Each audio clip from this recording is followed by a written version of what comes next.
Kava is a plant that is traditional to Polynesia. It's been used there ceremonially for thousands of years. So from the plant, what you guys are going to be ingesting is the root. So what we do is take the root and we massage it with water, and that releases something called Kava lactones. And those Kava lactones, when ingested, are going to be processed in the GABA receptors in your brain. So that is also where antidepressants are processed. So it's the perfect thing for people that are looking for something to help them relax, something that's going to give them a very mellowed out, sort of chilled out feeling. Almost like you're slightly drunk, but you're not having any of the negative side effects from alcohol. So still gonna be able to have those motor skills, still gonna be able to have those higher thoughts and functionings.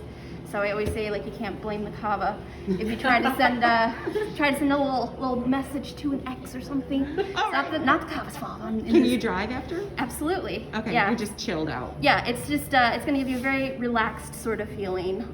It's great for people with anxiety, people with stress. It's great for just people that are looking to sort of get away from alcohol or maybe just don't like alcohol. It's going to just have a really nice sort of chilled out feeling. So just be aware that Kava does have a reverse tolerance, so you will need to drink more in the beginning to sort of get that feeling. Everybody's tolerance is different. I've seen people come in that have got half a bottle and they're like, yes, I feel amazing, I feel great. And then there are other people that have to have like 2 or 3 cocktails before they experience that feeling. So everybody's different.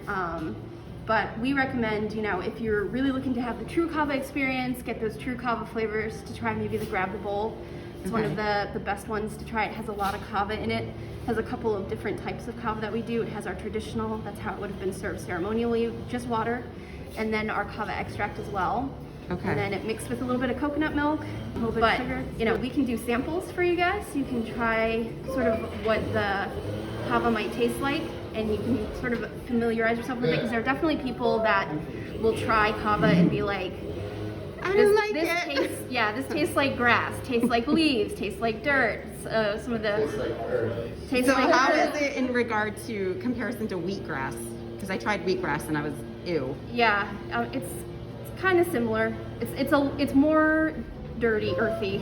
Oh, okay. Yes, right. But that's why we have Kava cocktails. So for people that don't like that sort of gross sort of earthy flavor, for what some people think, we do cocktails mixed with fruits, mixed with simple syrups, and it makes it very palatable. And like, we have some really, really sweet cocktails. Try some samples? Yeah, let's do it. Okay, let's do that. Here we go. All right, cheers. Should you be sipping this? Yeah.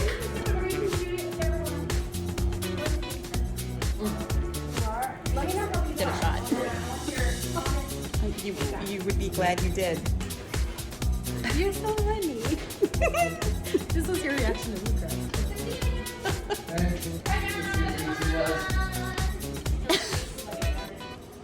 It does. Are you numb? Kind of tastes like dirt. Yeah, it is. There's like a nummy in your mouth. What do you think? I think it's good. She liked wheatgrass too. I do like wheatgrass too. This is a little bit better than wheatgrass, but my mouth is a little numb. I don't know if I feel numb. Go in for yours. So this one is Hibiscus lemonade. hibiscus lemonade. Let's see. See if you like it. Go ahead. I feel like I should do a shot. It's good. You like that one? I do. It's really good. Look at the color of yours. Oh, this is called Blue Oahu. Cheers.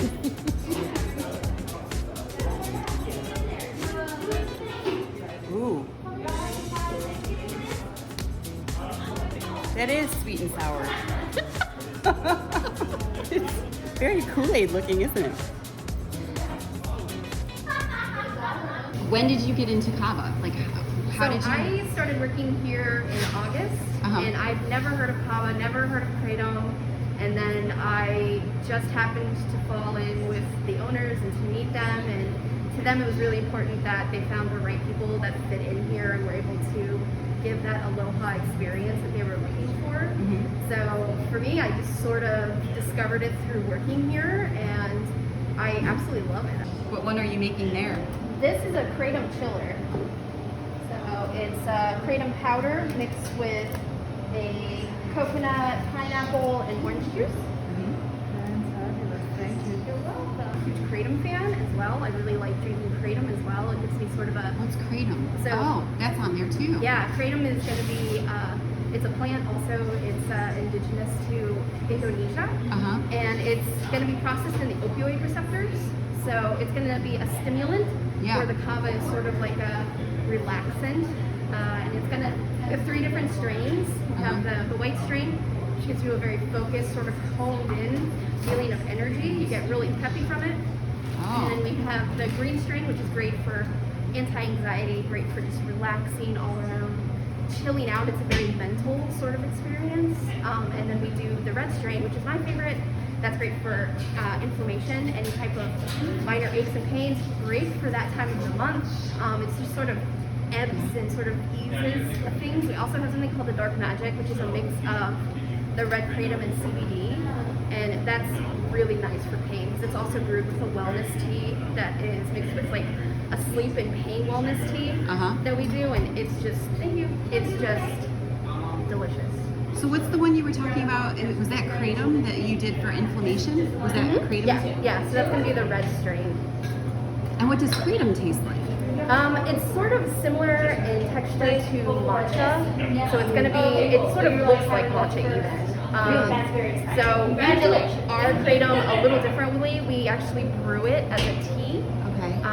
and it's gonna be mixed with a little bit of citrus, some sugar, some honey, some palm sugar, some honey, and you kind of drink it like an iced tea. And I think it's just delicious. I love it. It's just it's really tasty. I mean, everybody's different, so everybody sort of has a different type of interaction with it. I have a little bit of a higher tolerance to that type of stuff. So for me, like the first time I had it, I was like, I feel amazing. But we do recommend when people first try kratom to just go slowly with it.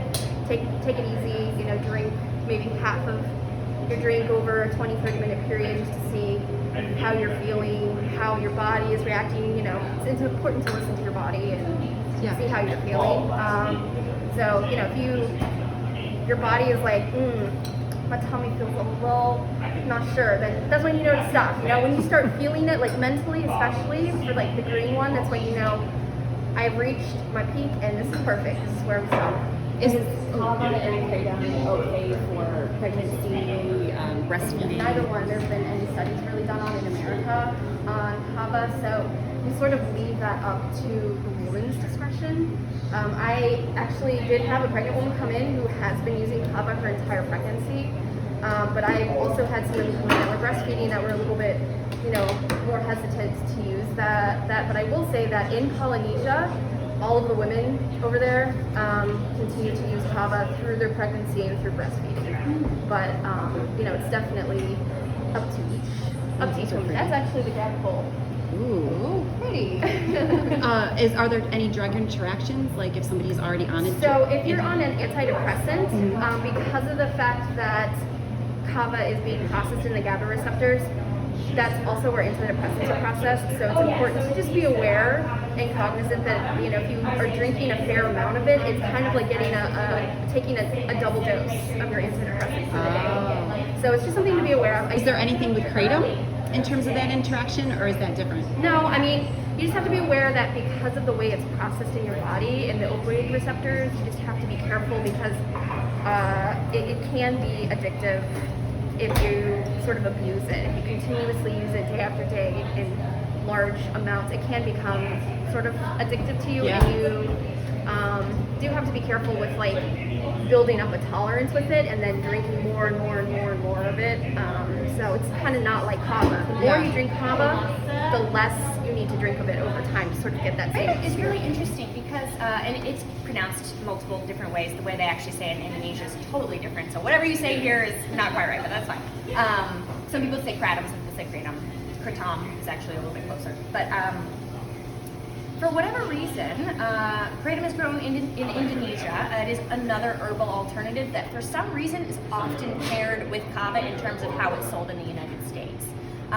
So we just found out about that less from the cultural component, which is how we found out about the kava, and more from it's at kava bars and we learned about it. The effects can be so fantastic and so helpful to people. it's kind of at times gotten a bad stigma, but one of the things that we're trying super hard to do with the bar, with our products, is sort of normalize it in a way that doesn't just trivialize it and say, you know, it's fine, whatever, just do whatever you want to. In a way that we really want to educate people and be like, listen, here's the pros, here's the cons. We want you to know both. Both my husband and I are very strong believers in balance, right? There's pros and there's cons. There's light and there's dark, right? So Kratom can have some not so fun side effects, but also it can be amazing. And so if you know that going in and you're smart about it and you treat it well and you don't abuse it, it can be so helpful. So that is why we believe so strongly in it, in the Kava and the Kratom. Yours first. Okay.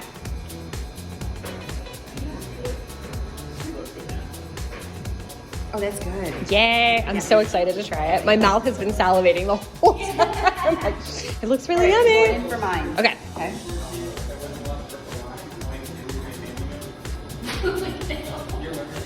Mine's better. They did say it was their favorite.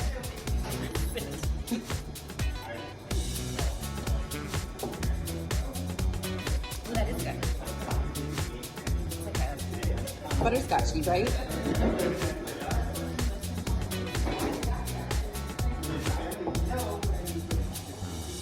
oh, I like that though. Go ahead and say it. Mine's better. No, I actually. Oh, yeah, mine's better. My mouth is numb. Is yours numb? Mine's not. So Kava is very big in Polynesian culture. Hawaii has become more of a subset just because Hawaii has been sort of colonialized by America and that's sort of taken over and the culture's kind of been pushed to the side, unfortunately. But there is still definitely like it's still grown there. There's still plenty of people that, you know, readily consume it, and that's how he found out about it. He actually trained martial arts under the true kingdom of Hawaii. So it was introduced to him as sort of a muscle relaxant, a way to just sort of like chill out after a hard workout, you know, safer alternative. So he's the one that knew about it. He had been going to some different Kava bars. About 20 years ago was when the first Kava bar kind of popped up in the United States, in Florida. And so actually, if you go to Florida, you can throw a rock and hit a Kava bar. That's where it really has taken off, yeah. But it's becoming more and more popular, more and more well-known across the mainland U.S. But that he learned about it first. He was going to Kava bars in Florida, and actually in Wilmington is where we met. There's a Kava bar there that was actually where we had our first date. Took our honeymoon in Fiji, which is where Kava is primarily grown. It's the national drink of Fiji. So that is where we went, and we just learned. We went to a Kava farm. We learned everything we could about Kava, and like that was our honeymoon.